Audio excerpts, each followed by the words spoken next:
तुम इस वक्त ये मत सोचो कि मुझे सुबह काम करना है या शाम में काम करना है।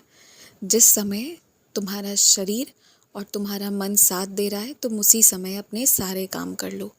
इसकी अभी पूर्णतः अनुमति है। शुभ अशुभ, अच्छा बुरा, ये सब के बारे में मत सोचो।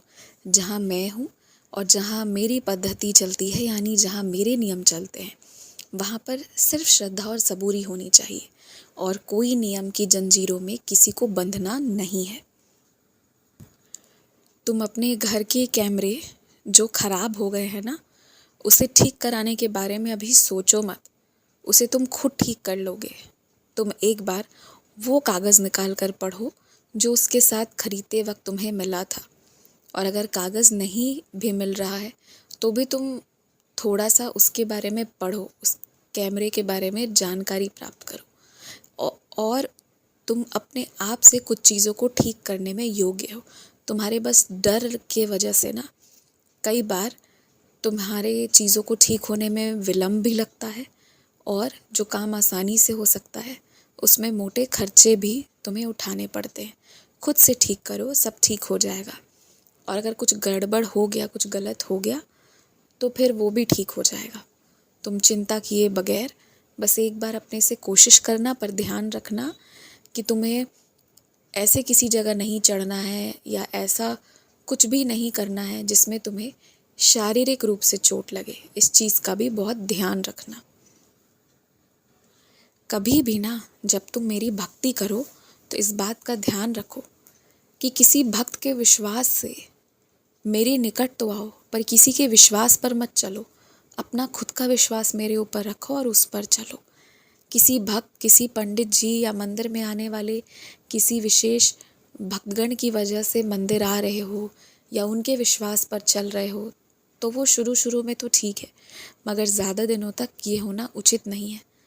फिर तो ये किसी इंसान से जुड़ाव दर्शाता है। लेकिन तुम्हें बस मुझसे जुड़ना है, मुझसे प्रेम करना है, इसलिए ये ठीक नहीं है। तो अब सिर्फ मुझसे जुड़ो, अपना खुद का एक विश्वास बनाओ, अपना मार्ग तय करो और अपने आप से अकेले चल कर आओ। डर लगेगा शुरू में कि अकेले चलना है, लेकिन बाद में बहुत आनंद आएगा और फिर वैसे ही रहना चाहोगे आजीवन। आज से जीवन धीरे धीरे पुनः सुधरने लगेगी। सब कुछ धीरे धीरे पहले जैसा ठीक होने लगेगा। घर में खुशी का माहौल होगा। घर में सुख और शांति आएगी सकारात्मक रूप से। तो आज के दिन से बिल्कुल मत घबराओ।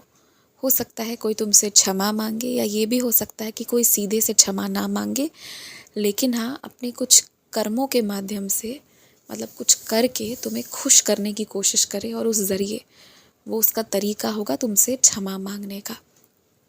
माफ़ करना नहीं करना ये तुम्हारा फैसला होगा। इस पर मैं कोई दबाव नहीं बनाऊंगा तुम पर, लेकिन हाँ, उन प्रयासों पर एक बार दृष्टि भी ज़रूर डालना। मैं बस यही कहूँगा। एक बात तुम जानते हो, तुम जिससे इतना डरते हो कि वो बहुत बड़ा पुजारी है, बहुत बड़ा भक्त है, ये तुम्हारी बहुत बड़ी गलत फहमी है, या ये कह लो कि तुम्हारे विश्वास में कमी है जिसके वजह से तुम किसी और की भक्ति से डर रहे हो।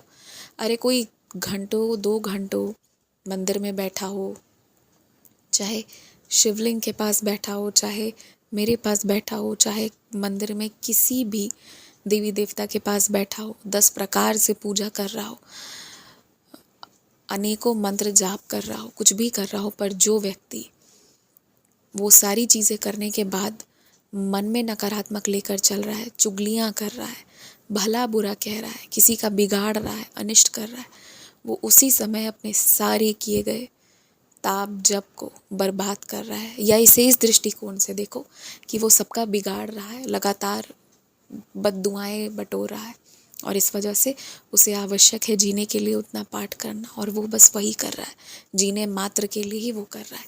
तो किसी की भक्ति से डरो मत।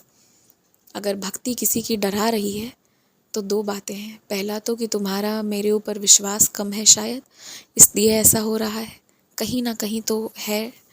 और दूसरा ये कि तुम सामने वाले को अपने से ज़्यादा योग्य या अपने से ज़्यादा शक्तिशाली समझते हो। तुम ये मान चुके हो कि उसके पास परमात्मा है और तुम्हारे पास नहीं है। तो बस देखो, जो भी कारण है अपने विचार बदलो और निडर होकर रहो। अगर कोई सच में बहुत बड़ा भक्त होगा ना, तो वो एक क्षण के लिए भी किसी का अनिष्ट नहीं करेगा, कर ही नहीं सकता। और आज के वक्त में ना हर व्यक्ति अपने नाम के आगे कि वो बहुत बड़ा भक्त है ये लगाना चाहता है, पर मेरे पास तुम जैसे अनमोल बच्चे बहुत कम हैं जो सच में दिल से मुझसे प्रेम करते हैं। तो तुम्हें किसी से डरना नहीं चाहिए। खुश रहो, मुस्कुराते रहो। दीर्घायु भव।